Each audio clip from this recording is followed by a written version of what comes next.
Le mot religion est un mot creux, c'est un mot inventé par les Romains quand ils ont commencé à dominer le monde. C'est un mot récent. Avant qu'il ne soit inventé, il existe d'autres réalités et ces réalités-là, on les appelle traditions. La tradition est antérieure à la religion. Et dans ces traditions africaines, jamais il y a eu de guerre de tradition. Parce que dans toutes les traditions africaines, un peu comme le christianisme d'ailleurs, Jésus c'est le point focal, Jésus c'est l'épine dorsale. Chez les musulmans, Mahomet est l'épine dorsale. Chez nous, il y a une épine dorsale, c'est-à-dire il y a des fondamentaux communs. La croyance en les ancêtres, l'androgénie de Dieu. Dieu étant à la fois parcelle et totalité de tout ce qui existe. C'est-à-dire Dieu est dans l'être humain, dans les animaux, dans les minéraux, partout.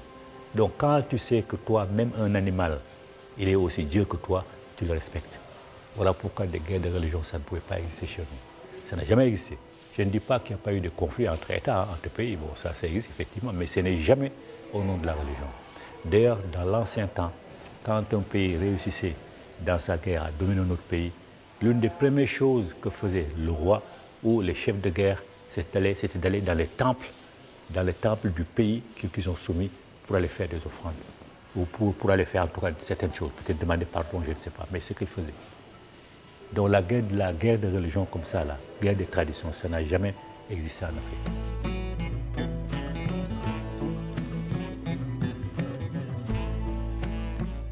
La mondialisation, ça aussi, c'est un piège dans lequel les Africains tombent.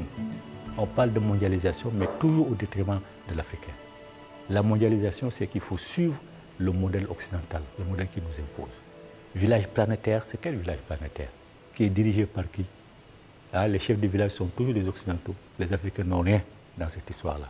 Donc il ne faut pas qu'on se laisse piéger par ces mots-là qu'ils ont créés toujours vraiment pour nous réduire davantage à néant. Donc ça n'existe pas, sa mondialisation, le village planétaire, tout ça, c'est des mots creux qui sont inventés pour nous induire en erreur. Un Africain authentique, c'est un Africain qui se ressource, qui sait ce que faisaient ses ancêtres avant.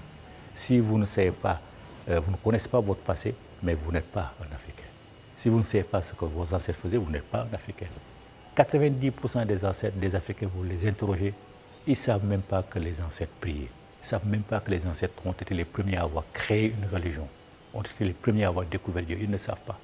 Donc ils suivent ce qu'on leur dit et ils appliquent ce qu'on leur dit. Et donc ils rejettent effectivement leur propre origine. Et on ne peut pas s'en sortir quand on rejette ses propres origines. On ne peut pas se réaliser dans la peau d'autrui. Un Africain ne sera jamais un Français. Il ne sera jamais un Arabe. Jamais. Donc il faut qu'il soit lui-même. C'est ça être un Africain authentique. Être toi-même, savoir ce que tes ancêtres faisaient et essayer de suivre la route. Si on fait ça, en moins d'un quart de siècle, on s'en sortira. Notre jeunesse sera une jeunesse forte à l'égal des autres jeunesses, des autres pays du monde.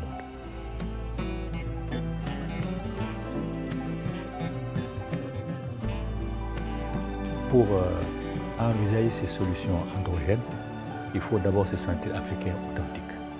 Ce ne sont pas des Africains. Ils ont tous une deuxième nationalité dans leur poche, française ou, je ne sais pas, anglaise, tout ce qu'ils veulent. Ça, ils sont des gens qui sont partagés entre l'Afrique et ailleurs. Et quand il faut servir, ils servent les intérêts de l'étranger au détriment des intérêts de l'Afrique. Si ces gens-là réfléchissaient en Africain, authentique, mais il y a longtemps qu'ils auraient mis fin à ces problèmes. D'abord, le franc CFA, on ne peut pas éviter le franc CFA, qui est un esclavage vraiment financier, un esclavage monétaire.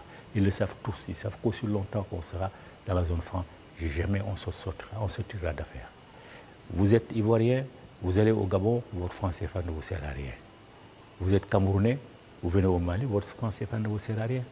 Est-ce qu'on peut parler de franc CFA? Ils savent tout ça. Donc si c'était des Africains, fiers d'être Africains, qui voulaient sauver l'honneur de l'Afrique et préparer l'avenir de la jeunesse africaine, d'abord ils auraient commencé par lutter, par enlever le franc CFA et avoir l'indépendance financière qui leur permettrait de s'armer comme ils veulent, comme tous les pays du monde, de s'armer et de contrer les terroristes, de contrer les djihadistes.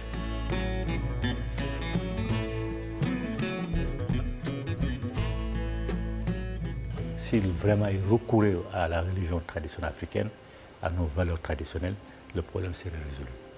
Là, ils appellent les chrétiens, ils appellent les musulmans tout le temps. Ce sont eux seulement, et puis ils les appellent à faire des prières pour que ça cesse. Mais la situation empire. Il prie, mais la situation empire. Donc ça veut dire que ce n'est pas la bonne voie. Il faut trouver une autre voie. Et l'autre voie, c'est quoi? C'est solliciter les Africains pour leur demander, mais dans ce genre de situation, qu'est-ce qu'on fait? Et ils vont donner leur solution. Et ils vont dire, vous demandez à Dieu, mais Dieu s'en fout. Dieu s'en fout, lui. S'il ne s'en foutait pas, on n'en serait pas là ici, on n'en serait pas là. Et puis dire, pourquoi Dieu va aider les Africains à sortir de ces situations puisqu'il les a maudits? On va le dire, c'est la vérité d'abord. Dieu s'en fout, il faut trouver une autre solution. La solution, soit ces gens-là se considèrent comme d'authentiques Africains aussi, ils viennent, on discute, mais soit ils s'obstinent dans leur croyance en leur supériorité raciale, et là on règle le problème autrement. Régler le problème autrement, c'est quoi? C'est pas la voie occulte. On règle le problème par la voie occulte. C'est tout. On fait mobiliser tous les esprits qu'on peut faire mobiliser, tous les djinns qu'on peut faire mobiliser, on règle le problème. C'est fini. C'est comme ça que les Africains ont réglé le problème. Quand il y a certaines situations qui se posent, les gens refusent le dialogue, mais ce n'est pas la métaphysique qu'on le règle. Ce n'est pas la métaphysique qu'on le règle. Par exemple, les djihadistes, là, même les chasseurs peuvent le faire. On mobilise, disons, un contingent de chasseurs, 7, 10. Chaque nuit, ils apparaissent, personne ne sait d'où ils viennent, ils apparaissent dans le camp de ces terroristes-là, ils en éliminent 4, 5, 6, 7, 10, ils s'en vont. Le lendemain, ils reviennent encore, ils vont arrêter. C'est comme ça que les Africains vont régler le problème. Dialogue, parce qu'il faut le dialogue tout le temps. Mais si le dialogue ne passe pas, il faut trouver une autre solution. Et l'autre solution, c'est ça, la métaphysique. Et le problème est réglé.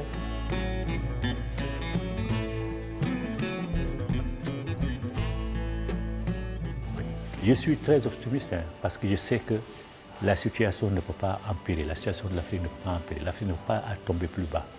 Et je suis confiant parce que je vois que les jeunes se posent des questions maintenant au niveau de la religion. Et c'est surtout sur la religion qu'il faut se poser des questions, parce que c'est ça l'essentiel.